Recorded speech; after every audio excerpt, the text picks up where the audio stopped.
Sarah Martinez smoothed down her simple blue dress as she walked into the Grand Plaza Hotel, her heart beating with anticipation. Today was her daughter Emma's wedding day, and despite everything, she couldn't help but smile.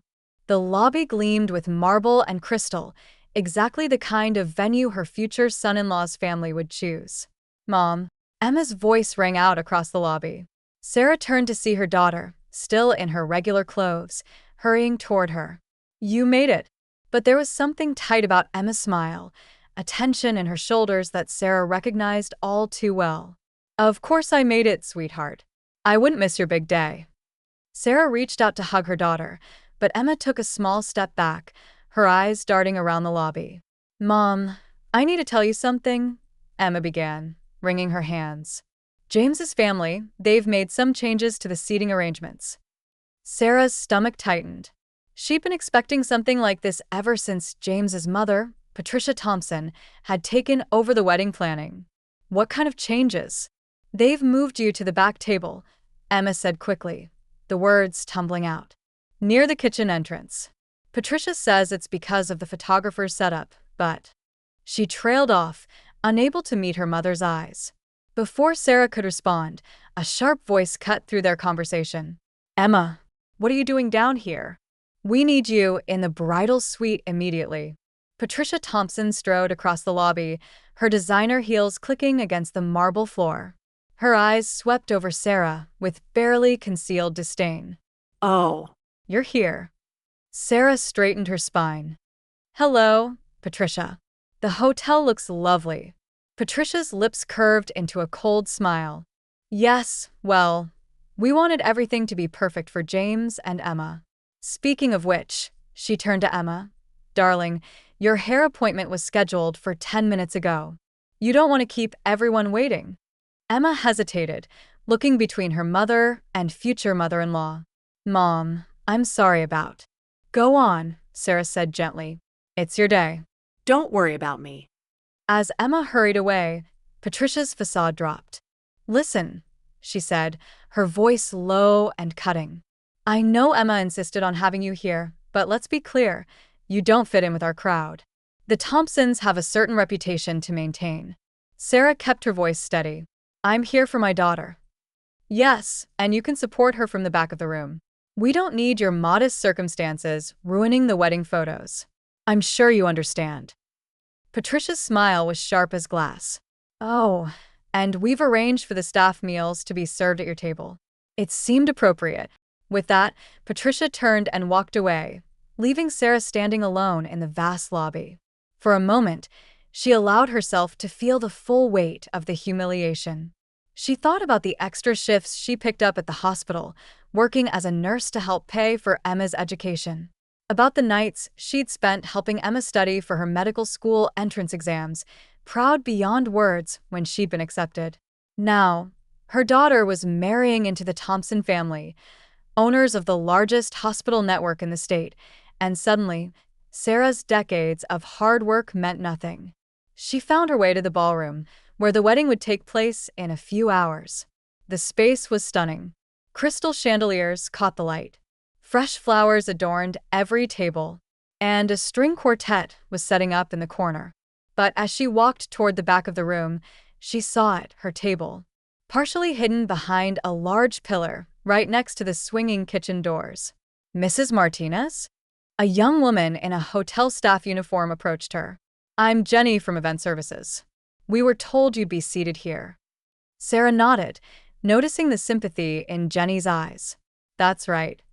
The thing is," Jenny lowered her voice, glancing around, "I wanted to let you know, while the staff here, we all know who you are. My sister was at County General last year when you worked that terrible 30-hour shift during the crisis. You saved her life." Sarah blinked in surprise. She remembered that night. A massive pileup on the highway had overwhelmed the hospital. She'd stayed long past her shift, working until she could barely stand. Jenny continued. "We think it's wrong how they're treating you, and we wanted you to know if you need anything, just ask. The whole staff is on your side." For a moment, Sarah stood there, processing Jenny's words. Then she remembered something that could change everything.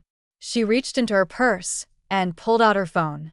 Actually, she said, a small smile playing at her lips. There is something you could help me with. But first, I need to make a call. As she dialed a familiar number, Sarah watched the Thompson family sweeping through the ballroom, directing staff and making demands. Patricia was at the center of it all, gesturing dramatically about some perceived flaw in the table settings. Hello, Marcus. It's Sarah Martinez. Remember that favor you owed me? I think it's time to cash it in. The next 2 hours passed in a blur of activity. Sarah watched from her corner as the ballroom filled with guests, all dressed in designer clothes and dripping with jewelry. She couldn't help but notice how the Thompson family greeted each arrival with elaborate embraces and air kisses, at least until they spotted her. Is that her? She overheard one woman whisper to Patricia. The mother who works as a nurse? Patricia's response was just loud enough to carry. Yes, unfortunately. But don't worry, we've managed to keep her out of sight. Can't have anything spoiling James's big day. Sarah checked her watch. Any minute now. The first sign that something was wrong came when Jenny and 3 other servers subtly removed their uniforms, revealing street clothes underneath. They walked straight through the middle of the ballroom and toward the exit. Where are you going? Patricia called out, her voice sharp. We haven't even served the appetizers. Jenny turned, her head held high. We quit. Before Patricia could respond, more staff members began following suit. The bartenders packed up their tools. The valet parking attendants walked off their posts. Even the wedding coordinator closed her laptop and headed for the door. We quit. Before Patricia could respond, more staff members began following suit. The bartenders packed up their tools. The valet parking attendants walked off their posts. Even the wedding coordinator closed her laptop and headed for the door. What is the meaning of this? Patricia's face had turned an interesting shade of red. You can't just leave. We have a contract. Actually, a deep voice said from the doorway, they can. Marcus Chun, CEO of the hotel chain, walked into the ballroom. His presence commanded immediate attention, and Sarah had to suppress a smile as she watched Patricia's expression shift, from anger to confusion to desperate charm. Mr. Chun. Patricia hurried forward. There must be some mistake. We booked this venue months ago, and now your staff is following my direct orders. Marcus finished for her. He turned to address the crowded room. Ladies and gentlemen, I apologize, but the Grand Plaza will not be able to host this event today. All staff have been instructed to cease operations immediately. The ballroom erupted in chaos. Guests began murmuring. James's father was shouting about lawyers. And Emma, poor Emma, looked like she might faint. Mom, Emma made her way through the crowd to Sarah's side. What's happening? Before Sarah could answer, Marcus spotted her and smiled warmly. Sarah, there you are. Patricia's head whipped around so fast that Sarah worried she might hurt herself. You know each other? Marcus laughed. Sarah Martinez saved my daughter's life last year. She spotted a rare condition that every other doctor had missed and stayed with her through the night, monitoring her personally. He turned to Sarah. I told you then, anything you need, anytime. I meant it. The pieces were starting to fall into place for the guests. Sarah could see the dawning horror on Patricia's face as she realized her mistake. But more than that, Marcus continued, his voice carrying across the now silent room, Sarah Martinez sits on the board of directors for our hospital group's charitable foundation. She's been instrumental in directing millions in funding to underprivileged communities. When she called to tell me how she was being treated at her own daughter's wedding, he shook his head. Well, let's just say the Grand Plaza doesn't associate with that kind of behavior. Emma stared at her mother, tears in her eyes. Mom, I had no idea. Why didn't you ever say anything? Sarah squeezed her daughter's hand. Because I wanted you to make your own way, sweetheart. I never wanted my connections to influence your choices. She paused, looking around the room. But I also won't let anyone treat us like we're beneath them. This is ridiculous. Patricia's voice was shrill. You can't just shut down our wedding. Do you know how much we spent? Oh, I'm not shutting it down, Sarah said calmly. She nodded to Marcus, who gestured to the staff waiting by the doors. They began wheeling in new serving carts, and fresh teams of waiters entered the ballroom. "I'm taking over." Patricia's mouth opened and closed soundlessly as Sarah continued. "The wedding will proceed if Emma and James still want it to, but under new management. And with new seating arrangements." James, who had been watching everything unfold in stunned silence, finally stepped forward. "Mrs. Martinez, I'm so sorry. I had no idea my parents were treating you this way." He turned to Emma. "And I'm sorry I didn't stand up for you and your mom sooner." Emma looked between her fiancé and her mother, tears streaming down her face. "Mom, I'm sorry too. I should have said something." "No more apologies," Sarah said firmly. "This is still your day. Let's make it a good one." She turned to the gathered guests. "Everyone who would like to stay and celebrate Emma and James's wedding is welcome, as long as they understand that in this room, everyone is equal. Everyone is family." The transformation that followed was remarkable. The Thompson family, thoroughly humbled, retreated to quiet corners. The other guests, freed from the atmosphere of judgment and pretense, began to relax. And Emma was glowing with pride as she looked at her mother. As the ceremony began, slightly delayed but more genuine than it would have been, Sarah took her seat in the front row. Jenny, who had changed back into her uniform along with the other staff, caught her eye and winked. Sarah smiled, thinking about how different this day had turned out from what she'd expected. Sometimes, the best revenge wasn't about getting even. It was about standing up and showing your true worth. But there was still one more surprise in store for everyone. As the reception began, Sarah watched the transformed atmosphere with quiet satisfaction. The string quartet played softly in the background while guests mingled freely, the former social hierarchy forgotten in the wake of the afternoon's revelations. Patricia Thompson sat at a table near the kitchen doors, the very one she'd assigned to Sarah, looking thoroughly deflated. Her husband, Richard, kept checking his phone, no doubt trying to assess the social damage of the day's events. Sarah almost felt sorry for them. Almost. "Mrs. Martinez?" James approached her table, looking nervous but determined. "Could we talk privately for a moment?" Sarah nodded, following her new son-in-law to a quiet corner of the ballroom. James took a deep breath before speaking. "I want you to know," he began, "that I've made some decisions. I'm stepping away from my family's hospital administration position." Sarah's eyebrows rose in surprise. "James, that's not necessary." "It is," he insisted. "I've been thinking about this for a while, actually. I went into healthcare administration because it was expected." But he straightened his shoulders. "I want to go to medical school. Like Emma. I want to help people directly, the way you do." A warm smile spread across Sarah's face. "Emma never told me that." "I never told her," James admitted. "I was afraid of disappointing my parents.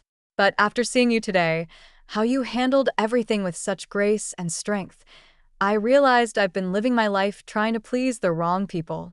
Before Sarah could respond, Marcus Chin appeared at her elbow. "Sarah, there's someone here who'd like to speak with you." He gestured toward the ballroom entrance, where an elegant older woman stood waiting. Sarah's heart skipped a beat as she recognized Dr. Catherine Reynolds, the current health commissioner for the state. "Sarah Martinez," Dr. Reynolds said warmly, approaching their group. "I'm so glad I could make it, even if I am fashionably late." Patricia and Richard Thompson, who had been watching from their table, practically tripped over themselves rushing over. "Commissioner Reynolds," Patricia gushed. "What an unexpected honor." "Save it, Patricia," the commissioner cut her off coolly. "I'm here to speak with Sarah." She turned back to Sarah with a smile. "The board meeting is next week, and I wanted to discuss this in person. We've reviewed your proposal for the new community health initiative, and we're not just approving it. We're doubling the funding." The Thompsons' jaws dropped in perfect synchronization. "But more than that," Dr. Reynolds continued, "I'm retiring next year, and the governor has been asking for recommendations for my replacement." She gave Sarah a meaningful look. "I'd like to put your name forward. If you're interested." The ballroom had gone quiet again, everyone straining to hear the conversation. Sarah felt Emma's hand slip into hers. She hadn't even noticed her daughter approaching. "Mom," Emma whispered, You never told me about any of this. Sarah squeezed her daughter's hand. I've always believed that our work should speak for itself. All those nights, I was just working extra shifts. I was also building relationships, creating programs, finding ways to help more people. I never needed the recognition. I just wanted to make a difference. And that, Dr. Reynolds said firmly, is exactly why you're perfect for the position. Patricia Thompson looked like she might faint. But she's just a nurse. Just a nurse? Dr. Reynolds raised an eyebrow. Miss Thompson, Sarah Martinez has done more for healthcare in this state than your entire family's hospital network. While you were planning galas and worrying about social status, she was actually saving lives and changing the system from within. James stepped forward. Commissioner Reynolds, I'd actually love to hear more about the Community Health Initiative. I'm planning to apply to medical school. Medical school? Patricia interrupted, her voice shrill. But you're supposed to take over the family business. No, Mother, James said firmly. I'm going to make my own way, just like Emma did.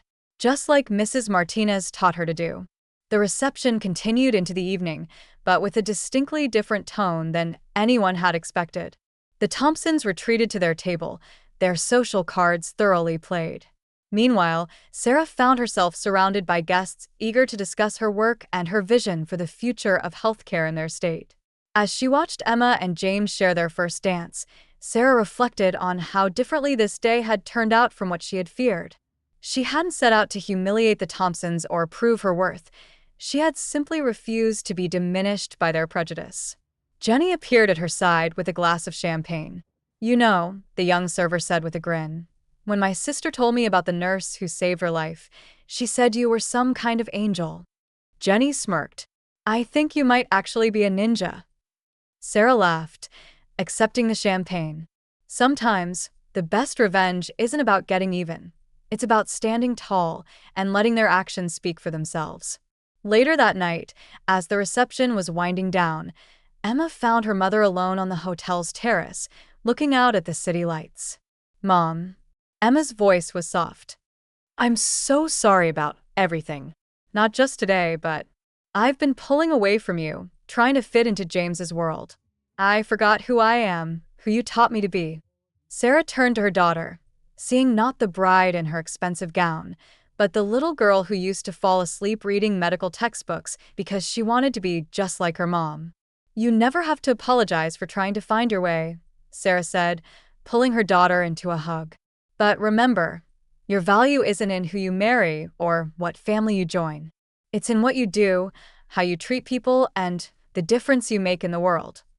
Emma wiped away a tear, careful of her makeup. I know that now more than ever. She paused, then added with a small smile, Health Commissioner Martinez.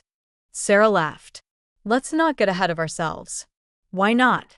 After today, I'd say anything is possible. As they stood there, mother and daughter looking out at the city together, Sarah felt a deep sense of peace. The Thompsons had tried to put her in her place, not realizing that she had built her own place, one of respect, dignity, and real accomplishment. The next morning, Sarah's phone buzzed with a text from Marcus. The staff can't stop talking about yesterday. You've become a legend at the Grand Plaza. Sarah smiled as she typed her reply. Sometimes the best revenge isn't revenge at all, it's living your truth and letting others learn from it. As she set her phone down, Sarah thought about all the paths that had led to this moment. Years of hard work, quiet dedication, and unwavering integrity had built a foundation that no amount of social snobbery could shake. The Thompsons had seen her as just a nurse, not realizing that every life she touched, every program she built, and every relationship she forged had created a legacy far more valuable than their superficial status. In the end, she hadn't needed to destroy them. She had simply needed to stand in her own light and let the truth illuminate everything else. And as she prepared for another day at the hospital, commissioner's nomination or not, she still had patients who needed her. Sarah Martinez smiled, knowing that sometimes the greatest victory isn't in proving others wrong. It's in proving yourself right.